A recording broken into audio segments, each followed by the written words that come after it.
Welcome to the AutoPRO 7 operation video for the AutoDiff 2 accessory. In the previous video, we showed you how to configure the software for your accessory. Now that you have finished setting up your profile, we'll give you a brief overview of the toolbar functions and walk you through the simple steps of running an experiment. Let's start by opening the AutoPRO 7 program. In this example, we'll use the profile we created in our configuration video. We had named the profile 123 Sample. It is composed of two users, Bob Smith, who has 10 samples of acetaminophen, and Joycelyn Holmes, who has 10 samples of caffeine. First, we'll walk you through the buttons on the toolbar and briefly describe each of their functions. Then we'll proceed to run the experiment.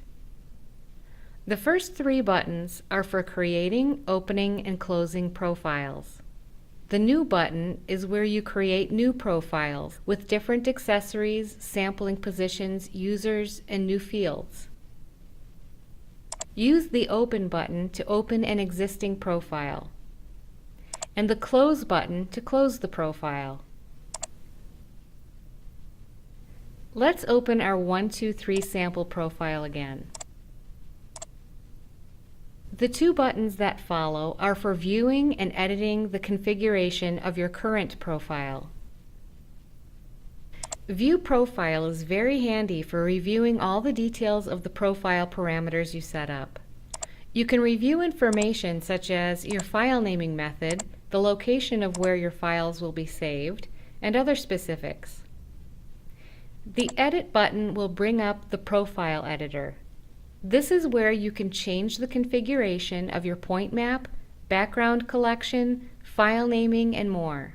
For a complete tutorial on this section, please view our video AutoPRO 7 configuration for the AutoDiff 2 accessory. The following two buttons apply to the accessory stage. Click here to load and unload the stage, and Initialize will move the stage to the home position. The next button toggles between automatic and manual mode. Automatic mode will sequentially sample all the points in your profile, while manual mode allows you to implement a point-and-click method of sampling, where if you click on a cup, the stage will move to that cup, or click on a position in the list and the stage will move to that position. The last two buttons are for coupling and uncoupling the accessory and spectrometer. They allow you to run the software with or without an accessory and/or spectrometer connected. Uncoupled, the software will run in simulation mode without collecting data. We're ready to start the experiment.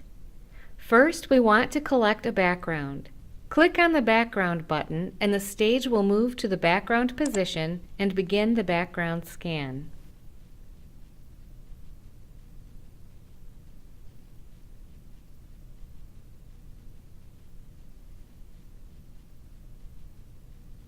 After a background has been collected, the Scan button will become enabled. When you click on Scan, the program will sequentially move to all of the points and collect data.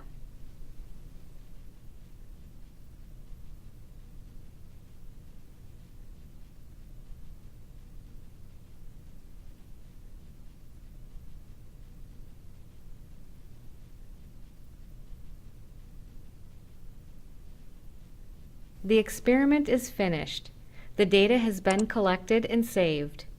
If you need to review the location of the file where your spectra has been saved, simply click on View Profile and refer to your Spectra data directory. Thank you for watching the AutoPRO 7 operation tutorial. Further instructions can be found in your software and accessory user manuals.